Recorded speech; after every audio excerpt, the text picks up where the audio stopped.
Hello and welcome to the channel.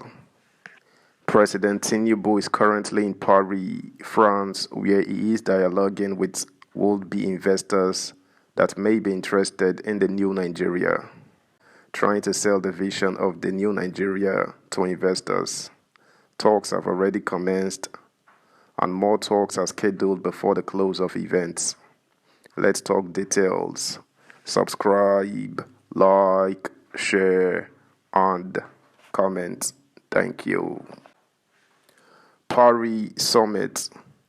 We are ready for business, prepared to welcome investments.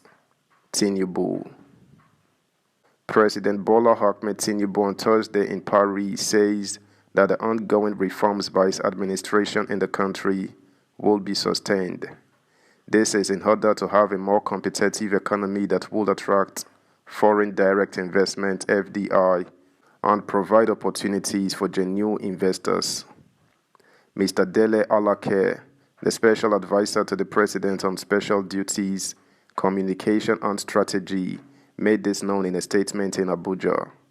The news agency of Nigeria reports that Tinubu had announced the removal of the oil subsidy on his inauguration day, saying it is an elephant that must be removed for the stability of the economy. The president also followed the inauguration declaration with the approval of streamlining of the exchange rate in the country. We are ready for business, prepared to welcome investments, he said, while receiving business chieftains on the sideline of the two-day summit on New Global Financial Pact in Paris. Tinubu met with the president and chairman of the board of directors of the African Export-Import Bank, Afrexim, Professor Benedict Orama, and president of the European Bank for Reconstruction and Development, EBRD, Odile Rinald Basso, in separate meetings. The president assured the delegation of Afrexim Bank that the federal government would continue to stimulate the economy with policies that support investment in areas of Nigeria's competitive advantage, particularly agriculture. We need reforms for national survival, he added, noting that it will take boldness and courage to reposition the economy.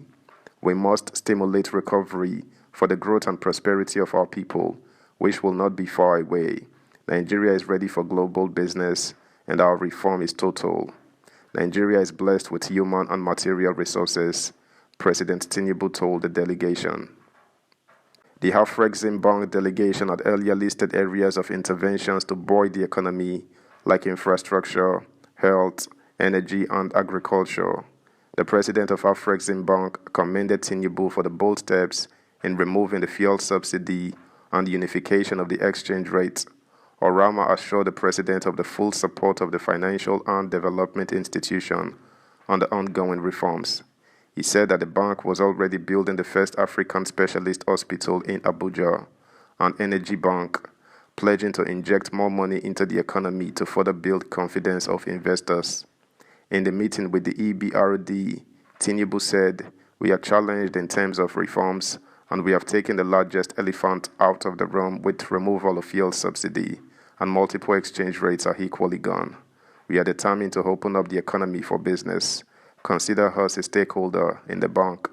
He told the EBRD president that Nigeria's economy was too large and potent to be ignored, adding, "Ignoring Nigeria will be a peril to the universe."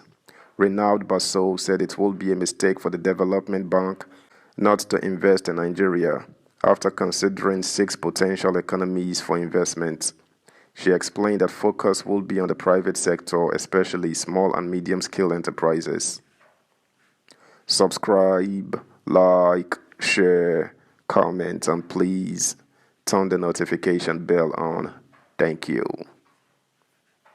Meanwhile, President Bola Ahmed Tinubu on Thursday in Paris, France, joined other world leaders on a consensus for redesigning the global financial architecture, which will favor poverty reduction, debt restructuring or cancellation, and more consideration for vulnerable countries affected by climate change and cholera pandemic. Upon his arrival in the company of his aide-de-camp, Nuruddin Yusuf, the Nigerian leader 71, was received by the French Minister of Foreign Affairs and Europe, Catherine Colonna. The Nigerian leader is participating in the two-day New Global Financial Pact Summit hosted by France President Emmanuel Macron and is expected to achieve the following. 1. Achieving SDGs in Nigeria. The summit's ambition is to bring together several agendas: climate, development, debt, and to propose innovative solutions to address these issues.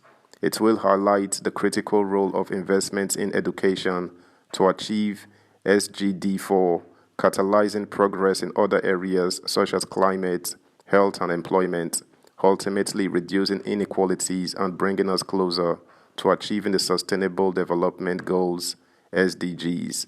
President Tinubu will network in order to facilitate foreign direct investment (FDI) to Nigeria. The president wants to network with international finance corporations, institutions, and countries that are capable of facilitating direct foreign investment into Nigeria. 2. Sell Nigeria to the world. The president is in France to sell Nigeria to the world, consolidate some of the issues, and provide more encouraging rhetoric for those people to come in and invest in Nigeria. Nigeria sees the summit as an opportunity to build on the education finance discussions held at the IMF and WB Spring meetings earlier this year, including the multilateral financing of education initiative, and to leverage the momentum. The event is envisaged as a roundtable discussion aiming to spotlight education within the broader dialogue on improving the multilateral financing system. Earlier, Legit.ng reported that all is now set for the new Global Financial Pact Summit slated for Thursday, June 22nd and Friday, 23rd in Paris, France. To this end, a high-level meeting led by President Bola Tinubu on what Nigeria stands to benefit from the two-day global summit was held on Wednesday, June 21st. Meanwhile, at the State House, Abuja, Vice President Kashim Shettima is in a closed-door meeting with members of the Nigeria Governors Forum at the Presidential Villa, Abuja. According to PM News, the meeting is to address pressing matters of national significance and foster collaboration among key political leaders. That's the news, guys. Thanks for listening. Until next time.